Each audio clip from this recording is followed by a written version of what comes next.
Message करो कि Prince को बोले कि आ जाए. Okay, that's it. Okay, 9 o'clock exactly we're gonna start. Yes. Are we going to be on mute or everybody is Just, unmuted? just be on mute right now. Wow, that's a tough one for marketing people. Now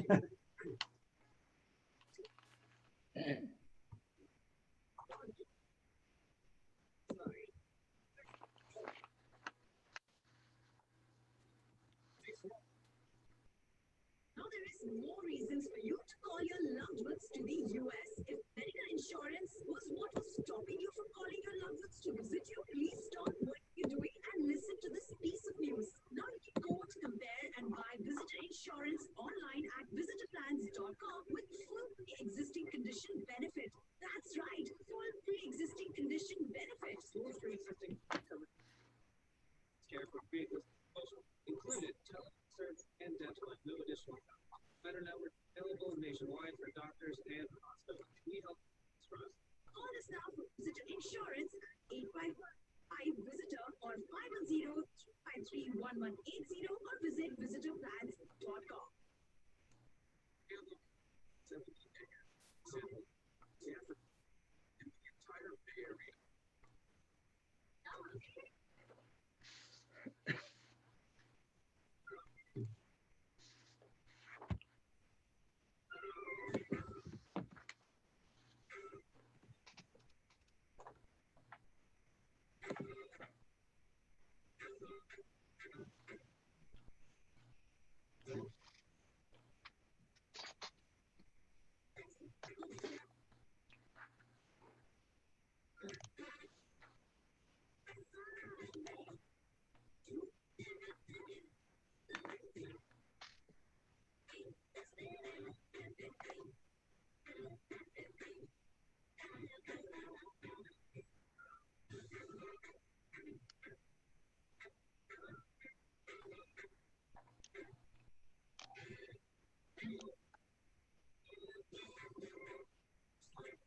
Thank you so much for tuning into Radio Zindagi. Happy Saturday afternoon to all of you on this day, June 27, 2020. I am Sanjeev Pandya coming live to you from Radio Zindagi studio in Edison, New Jersey. That's an East Coast. Radio Zindagi, America's biggest South Asian radio network from East Coast to West Coast. And I am welcoming you all to the show Discussion Point. And this is a show which is carried live on East Coast as well as on the West Coast.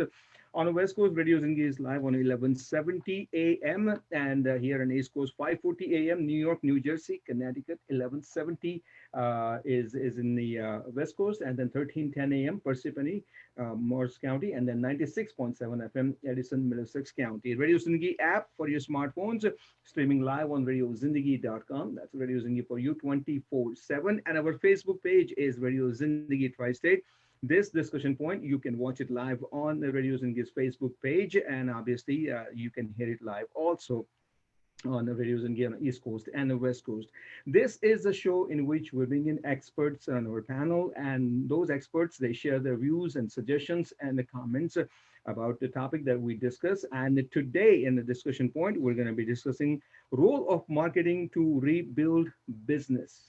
Yes, role of marketing to rebuild business. How important is marketing to rebuild business nowadays? Because many things have changed, and then the marketing also going to have a new look.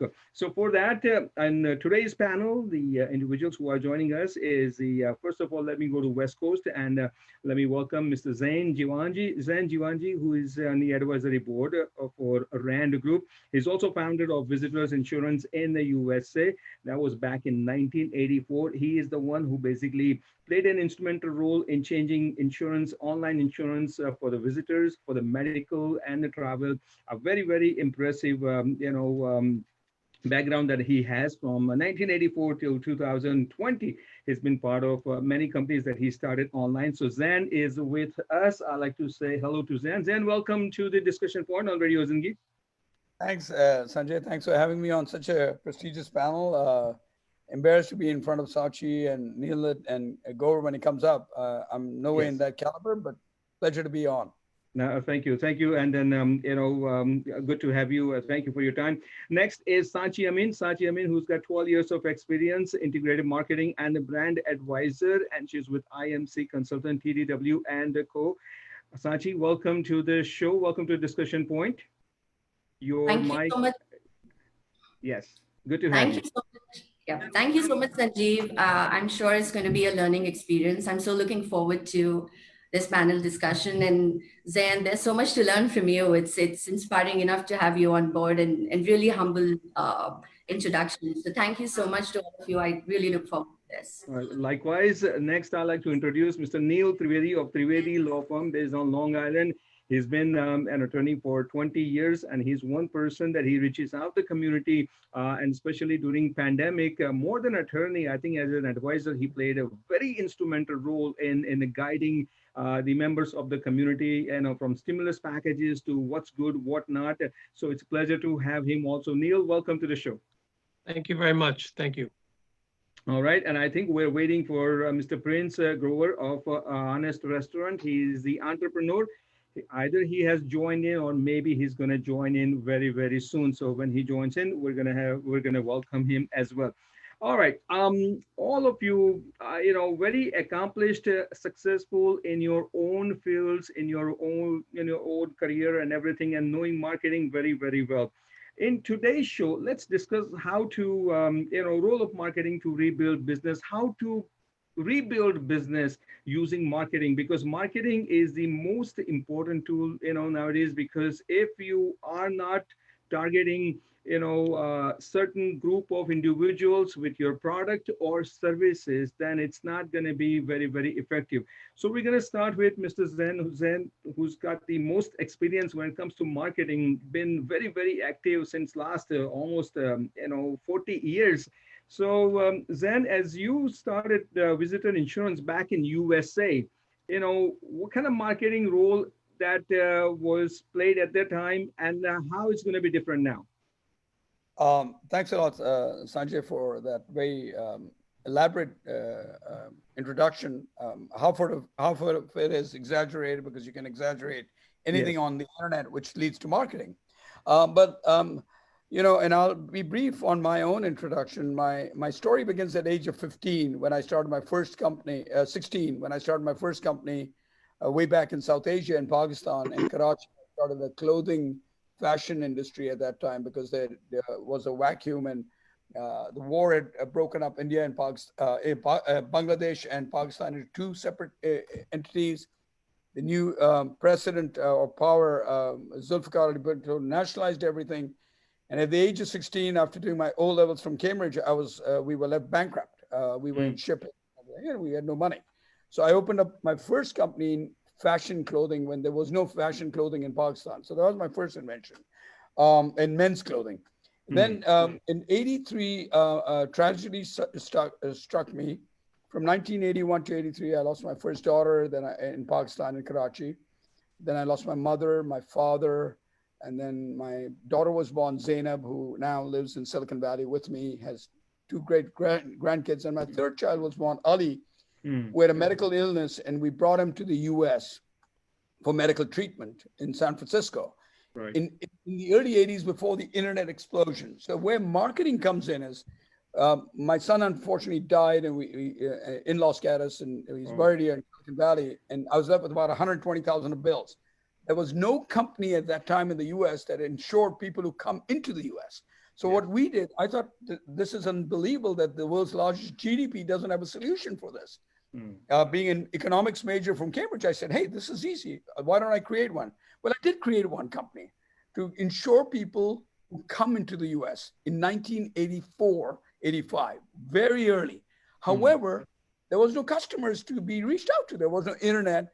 There was no way I could have called Sachi in a minute and said, I need help on branding and marketing, because you're so good. You've got all this experience, Viacom, all this stuff. You can help me. But I had no connections like that. I couldn't call Neil and say, I need to apply for a PPP loan. How do I do that, right? So how do I do that? So what happened is, luck has something to do with marketing. So marketing basically is, you keep knocking, you keep persistent, try every methodology, till something will happen.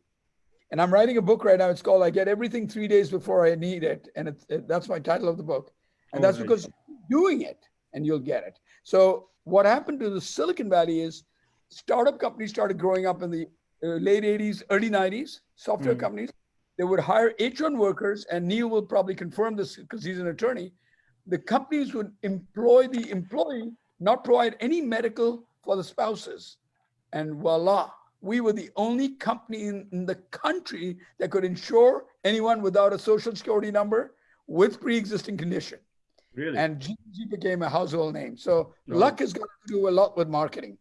Absolutely, and visitor insurance is still very, very household name right now. I mean, and it has helped many individuals also. I guess over the years, people who want to come to US and live here for 6 months, a year, or whatever that is, to have that insurance and to have that peace of mind, it really, really works out well. But let's go to Sachi, because you mentioned her name. That if Sachi was there around you back in 1984, she would have guided you. So let's come to Sachi. Sachi, who's got over 12 years of experience in the marketing and the brand.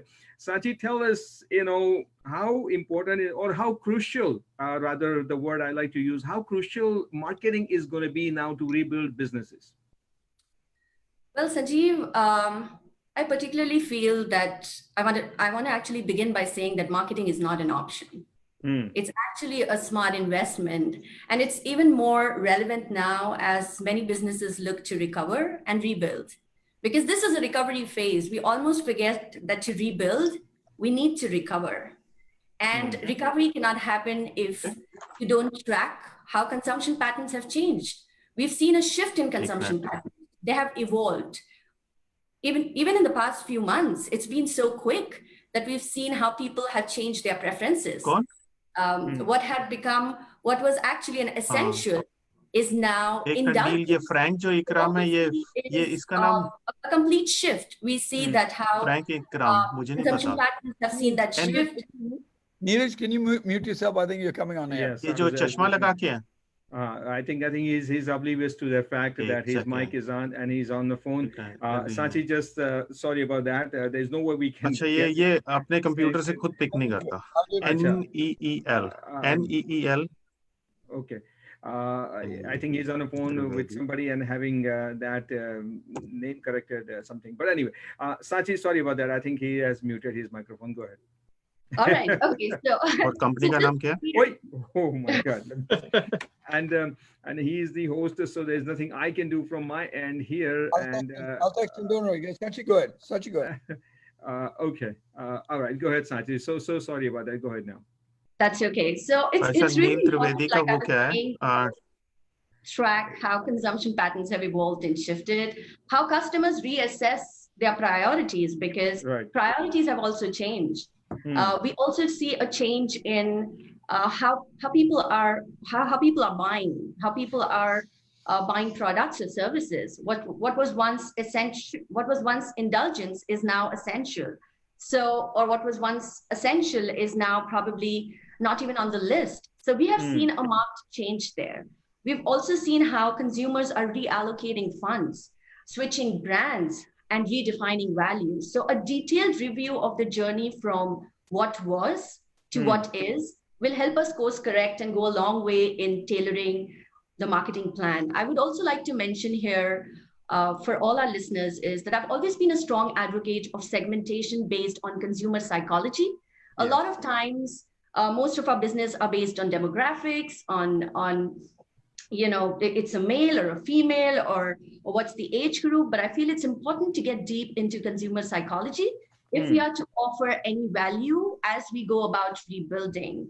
And yes, as we deep dive into this discussion today, I must mention that rebuilding takes a bit of adapting and ingenuity, and we should be flexible enough to embrace it. So as long as we embrace that, marketing will be a support that will help you, your brand, and of course, the consumers. And this is going to be a fruitful journey, but you just need to learn to adapt and be innovative. Okay, great. Thank you for the opening comment. I'll come back to you with the follow-up. Let's go to Neil Trivedi. Neil Trivedi, who's an attorney, and marketing is something that everyone needs it, including attorneys also. They need to market themselves also in this competitive world. Going forward, rebuilding, businesses, Neil, what you see, what kind of role marketing will play? Very essential. Again, I never thought too much about marketing more than 5 years ago, but I realized that, your name brand is a marketing and you have to get it out there.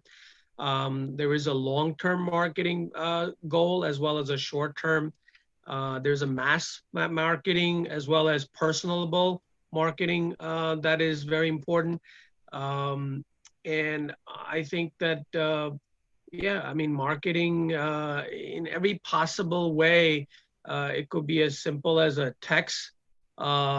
You have to really know what your client is looking for. I mean, obviously, I'm in a service industry, so I have to know my client base and what they're looking for in terms of what their needs are.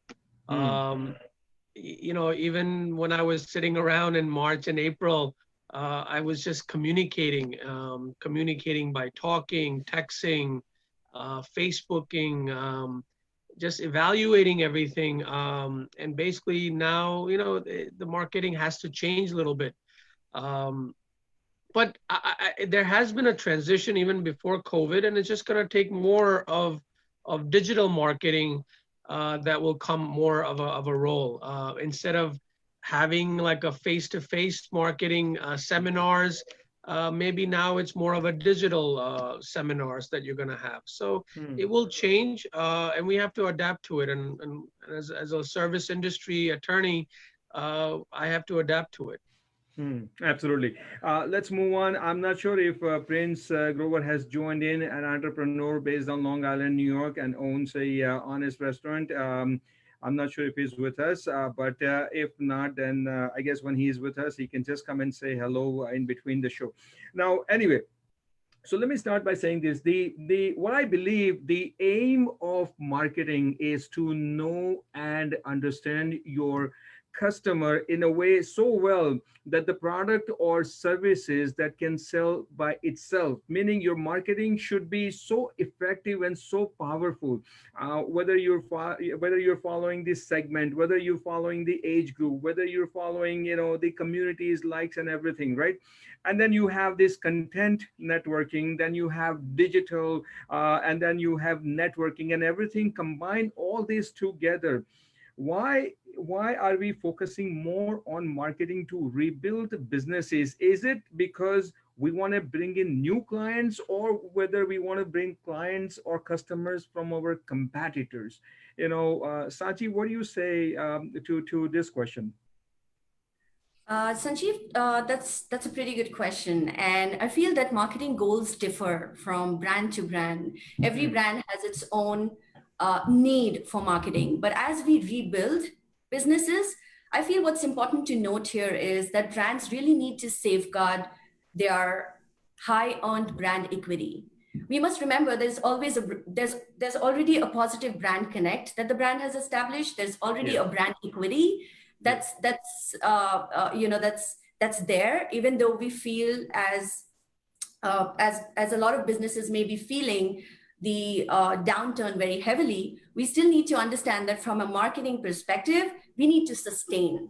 First, we need to sustain what we've already built. It's not about getting in new customers, because that's not going to happen all of a sudden. We have to be realistic. Yes. It's about maintaining our own brand equity and then taking slow steps to tailoring our messaging, tailoring our tactical plan to ensure that we continue to have the consumer trust that we already have and bring in new customers who feel that we can add value. So at this point of time, I would say that it doesn't feel like marketing is the way to get more customers. It's about retaining the loyal base that we have and structuring our plan or roadmap for the year in a way where all our tactics and whether it's a tactical plan or a communication plan, they all align to the fact that you're trying to build in consumer loyalty. You're trying to have retention as your main strategy. And during the process, obviously, every business is looking at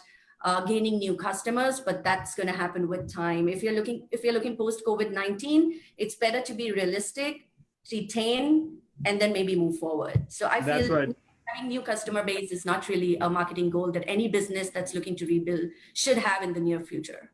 Okay, so being realistic and I think being honest in your marketing efforts is something very, very key. If I can summarize based on what you just said, and no matter what market tools that you use to market your product or services, you have to make buyer a hero. You have to make buyer very, very comfortable. Mr. Zen, I like you to come in, and my question would that be to you is that even if you have a good product and if you think you're promoting well, what are the mistakes that one should avoid when it comes to marketing in case if message that you think it's right but goes the wrong way and it hurts your business? So over the years you may have experienced some, I guess, downturn also. So what are the mistakes that one should avoid when it comes to marketing business or products? What, me make mistakes? That's no, that's not true, right? So we all make mistakes. So take Coke is a great example when they introduced the new Coke, right? And Pepsi took away 15% of the market. Yes. And I don't think they've still recovered then, maybe 2 or 3% still, that market never shuffled back. It was a disaster. They had a client base and they went into something. So you do make mistakes, but I don't think you don't really make mistakes. You just have learning curves. Okay. Every time, it's like a child who walks. So what we do in marketing, what I've done in the past is, when we introduced coverage for international visitors, we wanted to know where we would go. So at that time, what we lynched on is with cricket, knowing that people that will watch cricket will be. So G1G became a household name in the country because we just put ads in, so it was niche marketing. Now, did we learn a mistake? Yes, we didn't go after the regular American market, which we came later on. Then as we went into payroll and accounting and my other companies on online, what we did is focus those niche marketings. Every time we made a mistake, it was just a learning methodology we learned. So, as I said, and honestly said, if we had Sachi's in our team in the early 80s, we'd be a $100 billion company instead of being a $200 million company we are. So we would have done those right things. So all our segmentations, what we do is we do effort on one type of marketing and simultaneously we do another test.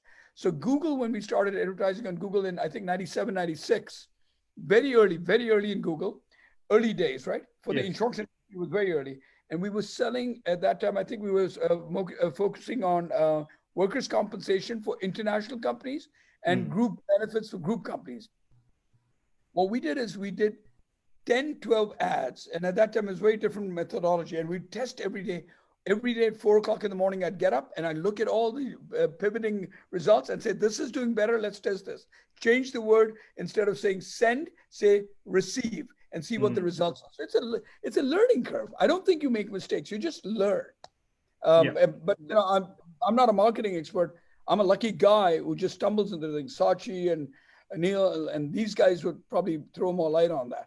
Absolutely. Learning is the right word. I mean, I fully agree with you. Instead of mistake, learning is the right word. But one thing I want to kind of defer from what Sachi said about marketing, and you got to, if you have a renewal business, existing customers which you're giving you, absolutely. Retention is the magic to any business in the world. I'm in the insurance business, which is totally retention. So revenue, but if you look at a global crisis, it can paralyze marketing, right? And this is one. To galvanize, so if you look at major companies, the Googles of the world, the major companies, the Apples of the world, they all came after a crisis, economical crisis. Yes. So today, imagine if I was making masks. In fact, I looked at it earlier on to see if I could make masks. Yes. So marketing you should spend more money because other teams don't have the money to market right now. Don't have the time. They're just saving the company, trying to save something. Hum bigger nahi, paise nahi hai, kya kare? What can we do? So at that time, if you have the opportunity, you go market and capture that audience. Sorry, Sachin. Absolutely. Good Humbleness. point. Using No, it a no, little with all respect. no, that's why we are having this discussion, and we're learning from each other and going on. Let's go to Neil. Neil, you mentioned about digital marketing, and then you are very active on the social media that I have seen.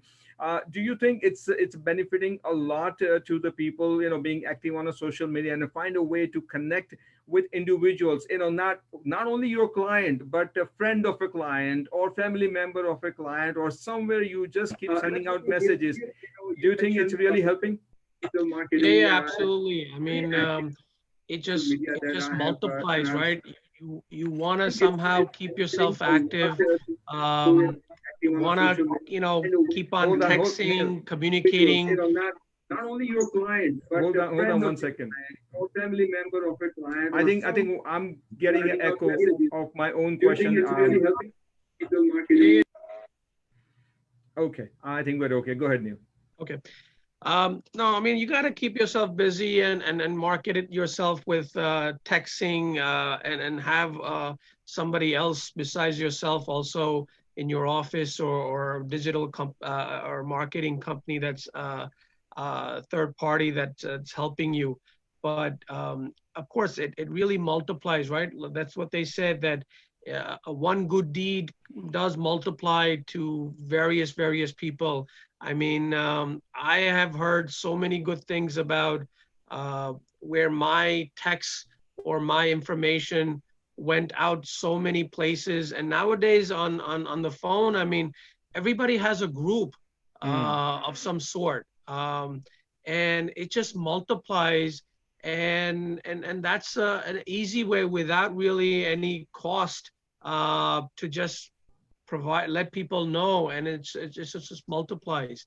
I received so many phone calls, so many contacts, and it's not about just business, right? I mean, it's a point where you're having a good conversation, you're helping clients, and it's just a good deed. So just those kind of things just multiply. So I think it's been very good. Okay, absolutely. I want to go to Sachi, and the point that comes to my mind, Sachi, is the following: is the best marketeers are always, creating relationships with customers, brands, and other marketeers. In today's day and age, let's say when someone comes to you and say, "I have a product." Let's say, for example, it's a smartphone, and I have a phone, and I need your help to market that. Is it better nowadays to say, well, okay, we got a new phone, so and so forth, or you would make it informative in a way that why this phone is better than the other phones and why is it so different? Meaning, what I'm trying to say is that you give out a lot of information to a consumer, where consumer gets to know about the product, then consumer will contact the company and to buy the product. You think being more informative has become normal nowadays? I think being more informative was always normal, but I think adding value to your offering has become the new normal. How do you add value? It's gone beyond the tangible benefits from a product. So everybody knows what a smartphone is. And I'm just talking from a smartphone perspective. Yes. There will be new technology that will come in. There will be new features that will be added on. Of course, that defines why somebody would buy a smartphone if they are geeks. But what about the rest of them? Do they associate value with what you're mentioning? Does it have to be informative, or does it have to drive an emotional connect? So that is the question that one needs to answer, because there's a lot of brand noise. There are so many smartphones. Everybody's coming up with a new model every season. And with the way some of the consumers or some of the consumption patterns are, people switch phones or switch smartphones pretty easily. So what is it in terms of your objective? Are you looking at long term or are you looking at short term? If it's the trend of the season, then of course, you just share the information, make it informative, and then make sure that, the product is high on technology, because that's what everybody's looking for when they look at a smartphone. But what does it do for your brand? I feel that's where sometimes we are short-sighted, and we need to look at a more intangible connect with our audiences. And that will only come when we go beyond in being informative only. in our advertising campaigns or any other campaigns and looking more at a brand connect. What does it feel like to be a part of this family? For instance, it's an XYZ smartphone. What does it mean to own an XYZ smartphone? It's not, I mean, and how is it different from ABC? Of course, technology. But do I feel like this is family? Do I feel like everyone in my family is going to use XYZ because they make me feel like I belong? So I think that feeling of belonging to any brand is what we overlook sometimes in our tryst as marketeers to get the maximum share or maximum brand voice. I think that's something that we kind of struggle with all the time. And my suggestion to everyone is, if it's a smartphone, depending on the product that is, of course, the product and service is how you tailor make a plan or a campaign, but you need to understand the consumer sentiment is very low at this time. At this point of time, if you're looking at rebuilding a business and you're telling them, hey, look, this is an XYZ phone. It has A, B, C, D, E, F, G, H. Okay, great. But I don't have the monies right now. For me, what was essential has now become, okay, postponement. So I'm going to postpone this. I don't need it now. So how do you sell a smartphone now would be interesting because you know what's happening. And if you don't tell a consumer, we are in it with you. Like if I'm going to get a smartphone, if somebody's going to introduce a smartphone that is of lesser value, and kind of let the community know that, okay, we are all in this together. And this is why this is a smartphone specially for you so that you could enjoy the new at a lesser value. And by doing that, I'm kind of letting you know that I'm giving you everything packed into one smartphone. But because I care, because I know what it means to be during the post-COVID-19 times, I want to tell you I'm in it with you. What that does is builds your reputation, brand reputation. And we all remember, right? Who is that friend who helped us when we were at our lowest and the most difficult phases of time, and who was genuine? It has to come from an authentic space. So it's I think what you asked is so relevant now because everybody's going to rush to get that new customer in. Nobody's looking at a long-term relationship.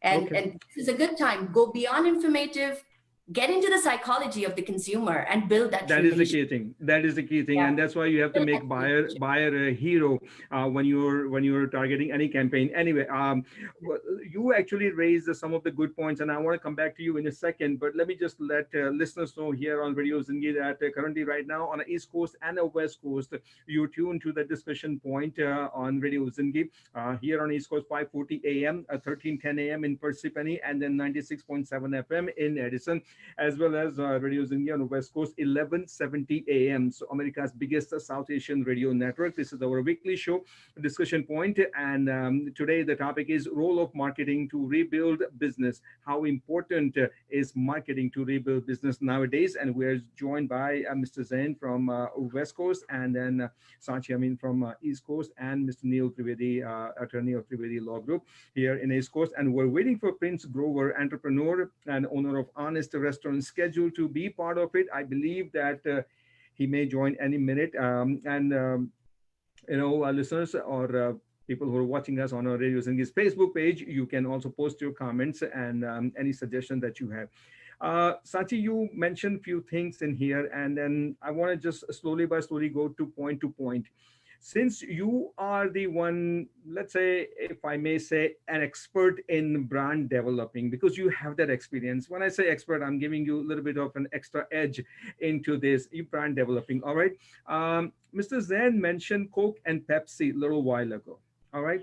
Nowadays, even after all these years, I mean, Pepsi's campaign is very good. They have captured some of the market share, but Coke still dominates. I think Coke plays a very important role in a time when there is some kind of social message to send out. Coca-Cola is the one company does it so beautifully. During this racial, discrimination and everything, they send out a message of their Coca-Cola with the white and the black on one side and saying that, we are all united. My point is the effective marketing today. Even if you want to drink Pepsi, you'll go to the store and look for a Coke. For beer, Budweiser comes to the mind, even though if you may go for other beer, but Budweiser sticks to the mind. Coca-Cola sticks to the mind. These are the brands, they have established their base so strong. How long does it take for a company to really make their brand very, very popular. And some companies we know they have failed miserably in connecting with their buyers, because of their brand. Let me be very honest here, and I don't want to be a dampener, but it takes many mistakes to be at where you be eventually. So if you're looking at the number of years, you could be an overnight success. As Mr. Zain mentioned, that suddenly there is a need for masks, and everybody who once was like struggling becomes the it company, and you suddenly become a brand. You're coming up with a brand kit. Good, your time's come now, but it's not the same for every company. It's not the same for every brand, service, or even a mission-based organization. There's always a journey, and there are always learnings. Why some companies fail is because they don't learn, they don't evolve, and they don't adapt, which is important. You cannot have a 3-year plan without having any checks, without doing testing, without understanding that what you once envisioned is on track, because plans keep changing. Markets keep changing. Who knew COVID-19 would strike? Who knew that all of this would happen to any of us and the businesses that what we see with the businesses today? So if you look at it, if we were to tap years, I would say we cannot point to a number of years and say, okay, these many years to do well and become a Coke and a Pepsi, but you definitely need to think differently. The more you think differently is the more that you're going to reach your goal faster. So in when I was starting my own business, Brand Leap, it was back in India, I had this vision. You have to be a visionary to see it through. So for all businesses, I would say be a visionary.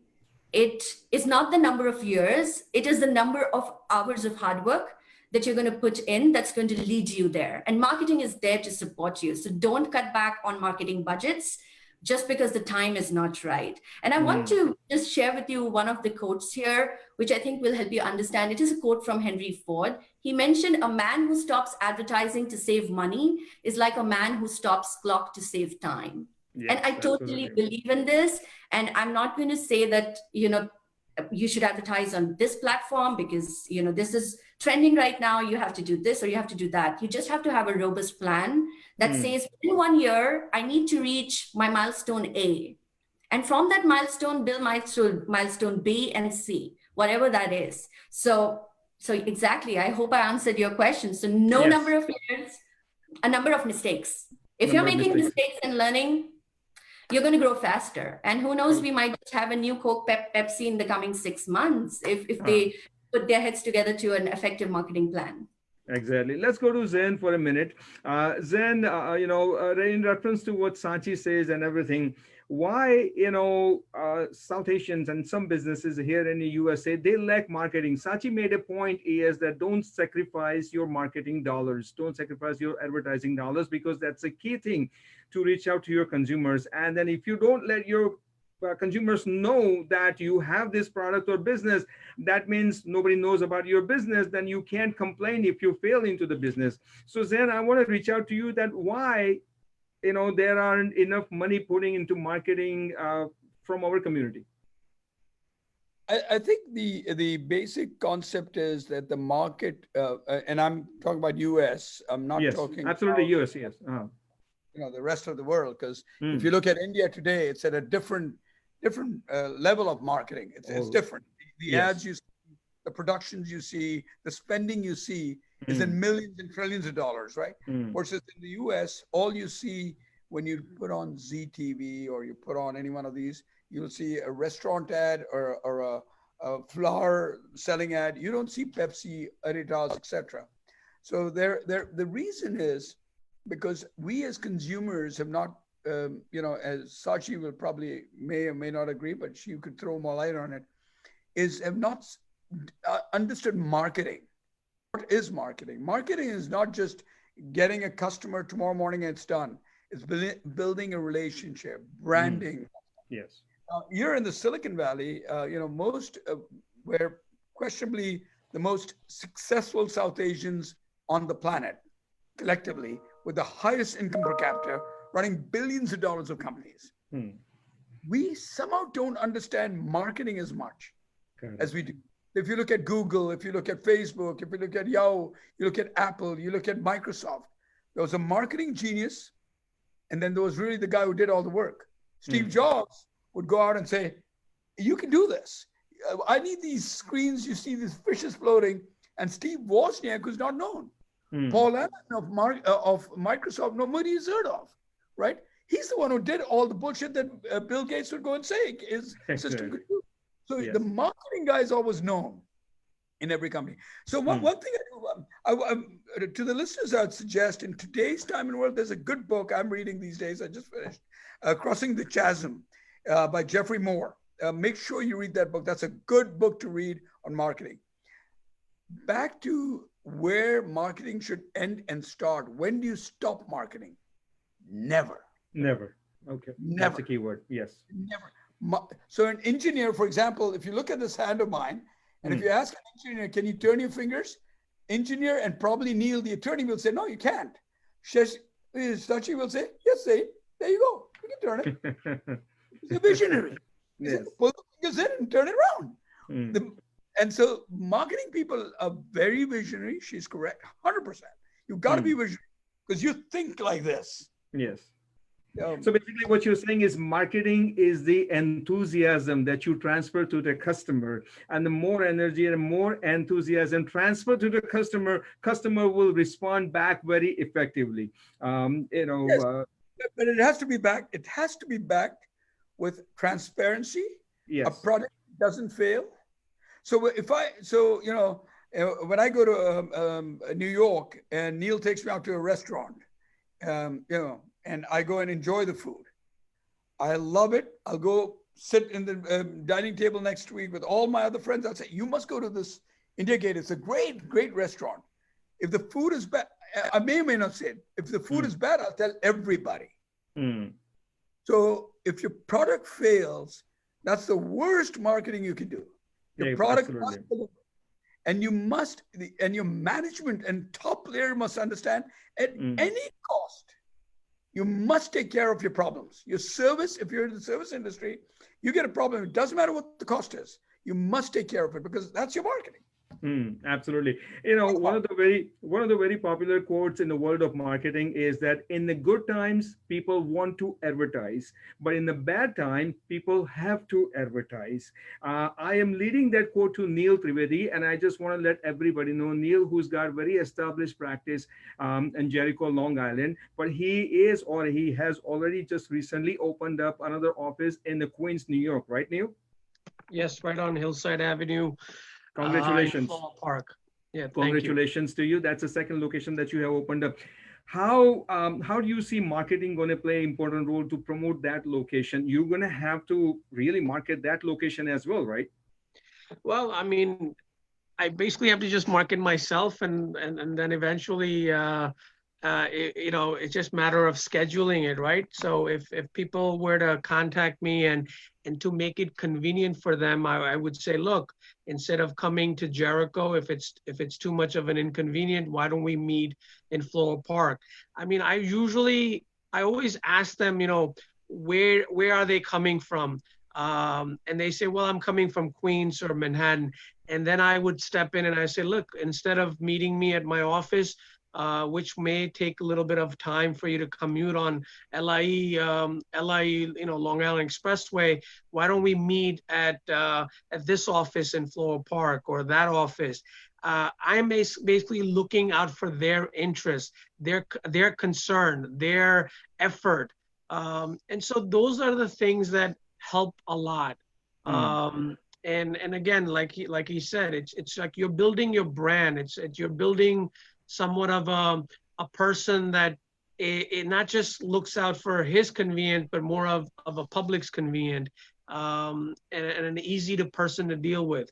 And that goes a long way. I mean, I've been in New York for all my life. I've been in this community for all my life. I've been involved in retail businesses, properties, and I'm in that community. And my clients usually call me. They ask me what my office hours are, and I tell them my office hours are between 8 o'clock till midnight. If you text me between those hours, I will be available, because my focus is on business clients, and a lot of times my business clients are doing their business during their business hours, and then the evening hours they have time to talk to me. And so even if I'm having dinner, I would just say, look, let me finish my dinner and I'll call you around 9 o'clock, 10 o'clock, and we will have a nice conversation. It's like like Ashi said, you're giving a value. Everybody's very economically tight. And are concerned about their economics, but you have to provide a real good value because there are thousands of lawyers, especially nowadays. There are so many Indian lawyers all over the place. But what I bring in, I have to set apart myself. I can speak Gujarati, I can speak Hindi, I can speak English. I was pretty much, raised here. So I can bring that value. I can bring that kind of an expertise in an area that maybe a young attorney may not have it. And if the client realizes it, then great. If he doesn't realize it, then maybe I don't want him as a client. But it's something that I always think of it, that how can I make their process easier and more convenient for them. And that's why you're always available. You said to make a process very easy. You're always available between 8 a.m. and midnight. So which is good and bad. I mean, that's good and bad, because you don't want to be too available, because then they don't respect you. But at the same time, I say, look, availability is good when you have the experience and the knowledge to back it up. And then the respect is the very important thing. You have to respect. Do you step out of your zone? Meaning, you mentioned Hindi, Gujarati, Punjabi, and other languages. My question to you is: do you step out your zone and reach out to other communities to market your practice? Have you done so, or do you plan to do that?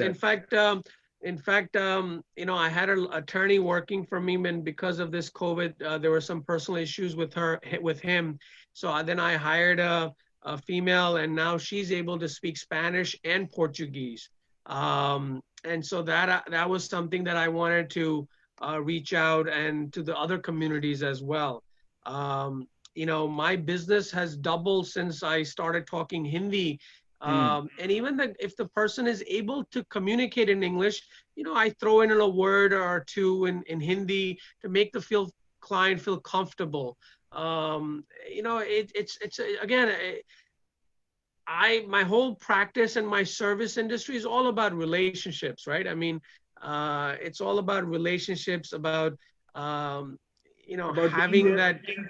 being there for them any time of the day, whenever they need it, because you are in kind of a business that they need you any time of the day. Even one phone call and just a few lines of suggestion or advice, you're always there. All right, let's go to Sachi and then Zen afterwards. My question to you is that now, talking about marketing overall, and Sachi, since you have this many years of experience being part of a media agency and everything, where do you think they see any company? I don't want to name any company. Let's just say any company ABC XYZ. Where do they see reaching out to South Asian community to promote their product or businesses? Because South Asian community, as you know, is the most affluent community here in the USA. Our spending power is such, our earning power is enormous and everything. And we want to have best of everything, starting from, having a best car or a smartphone or to any product and everything. We want to have all the luxurious items. Over the years, what have you gathered that what do advertisers or companies think to target South Asian community, which in my opinion, being on the radio for many years and then being part of it, I think, South Asian community is not targeted as well as the Hispanic community or the African community is targeted. What's your take on it? Well, yes, this has been an ongoing debate, I think, Sanjeev, since a while now. And as part of an agency that believes in upholding dialogue with multicultural communities, all I can say is that within the AAPI community, though Asian Indians, we are 80% of the total South Asian population, most of the times the brands feel some sort of a restriction in reaching out to us. It stems from I've been trying to figure out where it stems from, but there's Correct. generally been an understanding that, all right, we can use general media to reach out to them. Why to have a specific campaign for South Asians?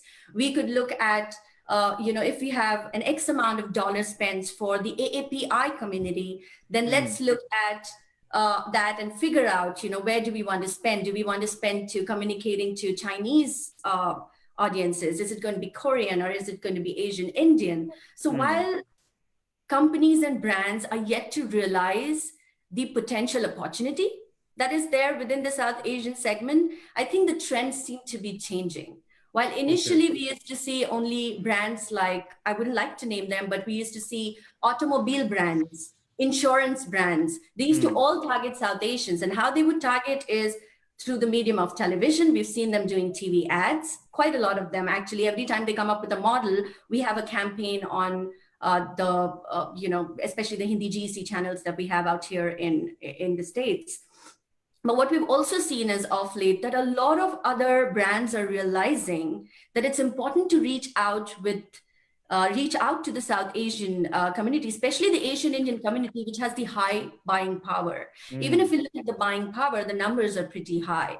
So like you said, that there are platforms, it is limited in terms of the exposure that every brand wants to have within the community, but they're taking one step at a time. I'm trying to make sure, at least from my end, looking at innovative ideas or content integration possibilities for a brand to feel interesting, which is what we need to do, because everyone knows that South Asians, specifically Asian Indians, would spend on automobiles, would need insurance, would need. So the trend has been that, so these are the companies that should only advertise. But yes, of course, it stems from a lack of understanding within a lot of brands about who actually, or what does it mean actually to advertise within the South Asian community? What is it of value to them? So there's a lack of understanding on the their part as well, because we use everything that everybody else uses. Correct. Right? That's where the buck stops. That's where buck stops. The lack of understanding, And there is also an understanding there that of course. There's data every 10 years that census comes out with, which states that, English is, the spoken language when it comes to the South Asian communities. So what tends to happen is that all the in-language, in-culture considerations are on the back foot. So what they feel is, as brands, is that if they go to the general market, if they do a general campaign, it's automatically going to trickle down to the South Asian community. I know, but that's where... I feel like they may be taking us for granted. A lack of understanding is a one thing, but they may be taking us for granted. I just want to give you one example, and then I'll go to Mr. Zen. I want to give you one example. South Asian community and Indians, it's known that there are more vegetarians in our community, right? It's just known as like that, okay, where we follow vegetarianism and there are more vegetarians. There's a company called, which has been highlighting in the last few years, Beyond Meat. They have burgers that's all plant-based burgers, and then everything is all vegetarian, right? Why wouldn't they pick South Asian community to target that, saying that, okay, they are vegetarians and let's offer them something good? And what I would love to see is that burger advertisement in either Hindi or in Punjabi, or maybe Hindi is a national Hindi, and say, okay, Indians are the ones who are majority of the vegetarians, and even if they are not complete vegetarians, they prefer to eat vegetarian food a lot more than a non-vegetarian. Why wouldn't they target South Asian community? What really stops them?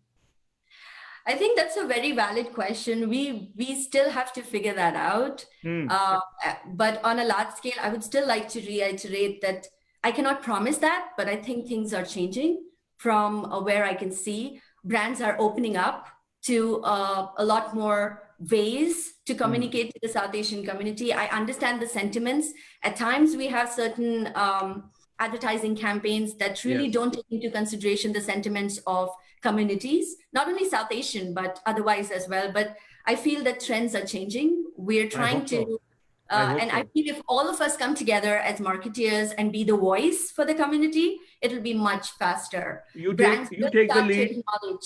You take the lead and we'll follow you. That's how we'll come together. I I think being a visionary myself, I think it's important for us to, I would say, find our share within the larger pie. Exactly. And otherwise too, when it comes to brands, I'm being very honest to you that it just stems from a lack of understanding to some level. As long as we can make them comfortable, as long as they understand their value of investing their dollars with through advertising when it comes to the reaching out to the South Asian community, as long as that can happen, things will change. So I think, yes, I think that is as politically correct that I could get at times. You take the lead. You already have it, everything on your head. You take the lead and we'll follow you. And let's bring those into our community. For matter of pride, I'm not saying for the dollars only thing, matter of pride. And they should understand and they should respect our community as well. That's the reason I'm saying this. Let's go to Mr. Zen. Zen, your inputs and comments based upon what we discussed between Neil Trivedi and Sanchi. Your mic is off, sir. Sorry. So I, coming from a heritage of South Asian that my grandfather moved to Africa, Kenya, and established his entrepreneurship there. There's a book on him called Challenge to Colonialism. So I'm very entrenched into thinking that marketing South Asians, why don't Pepsi, Adidas, advertise on Zindagi, right? Yes. Why don't we? And I think, and I could be wrong, but my feeling is that we're not loyal to our own brands. We don't work together because we're not matured enough. We haven't. It's not like England where we have, in Europe where we have matured. We've seen 2, 3, 4 generations. In the US, we're still at puberty stage. So what happens is, when I work with Neil and I start my 2-person company, I'm working because I'm looking for the cheapest attorney to give me the best service after dinner. Yes. When I become a 1,000-person company, I go to Wilson and Sunsini, who never returns my call after 7 o'clock in the evening. And that's only prone to South Asians. The Vietnamese community doesn't do that. The Jewish community doesn't do the African community does it somewhere, the African American community. So we as a community don't work together as closely. So the advertisers think they're more loyal to our products. And I don't know, and there's got to be some study on this, on the psychics behind it. Is it because we were ruled and enslaved for 200 years that is entrenched in our brains that something of a different color is more superior than a product serviced by a different color? Is that the reason? Is that the reason why you don't represent probably the best insurance company in the world, and you don't want to deal with them just because you're South Asian? Is that the reason? I don't know. I don't know. But it's great something. And I know we're running out of time, so I'll cut it short. I need your closing comments quickly. What a pleasure to be on the show. You guys doing a great job. All your listeners out there, if you're not listening to Radio Zendig, somebody who's making an effort, support your brand products. Together, we all in the US, we're the richest community, the most affluent community, the most intellect community. We must work together, market together, use your products. If you go shopping tomorrow, to a furniture store, look for a sales rep that's South Asian, because that $1 transferred over to him will regenerate inside. Absolutely. Very well said. Thank you for the program you guys said. Thank you. Sanchi, I'll go to you for the last word. Thank you so much, Sanjeev and Radio Zindagi, for having me on this discussion panel. I really enjoyed myself. I think there was a lot of learning from Zain, from Neil. There are different perspectives, and it's always good to evolve, unlearn, so that you can grow further. So I think this was such a great opportunity for all the listeners. I think if you're looking at rebuilding your business, and if that's your focus, please remember for the next 6 months, I would still like to maintain that keep what you have. Retention as a policy has never been more attractive than it is right now. Don't go after what can happen or what you could get if you adopt, say, newer policies or newer ways of gaining new customers. For now, look at a strategy that's focused at retention, a strategy that that offers value to the consumer. And I would also say that drives a positive connect. Any kind of messaging or campaigns that you look for in the near future should let the community know that you are in it and with them. So I think Absolutely. long as positive, of connect, course. positive connect, Connect and coming positive from connect. authentic. Absolutely. And you have an upper edge, Sanchi, then Mr. Zen, and then Neil Trivedi, and many others out there, whether they are successful entrepreneurs or lawyers or whatever it is. You have an upper edge because you are right now, you are the liaison between media agencies, between the companies and the community. So you're going to have to play very instrumental role in letting them know whatever their lack of understanding is, letting them know that how valuable there is, and whatever dollars they spend, they're going to get maximum return. And on top of that, when we see other companies advertising in our community, I believe that business owners in our community, they will also put dollars into the marketing and advertising.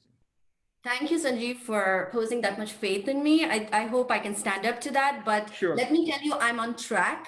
And I've Yes. seen the change with certain clients that I've been working with right now and in the past Nice. as well. There is a Thank you. shift, and it's a Okay. positive shift. Very Thank you good. so much. Okay, thank you. Neil, your last word, please.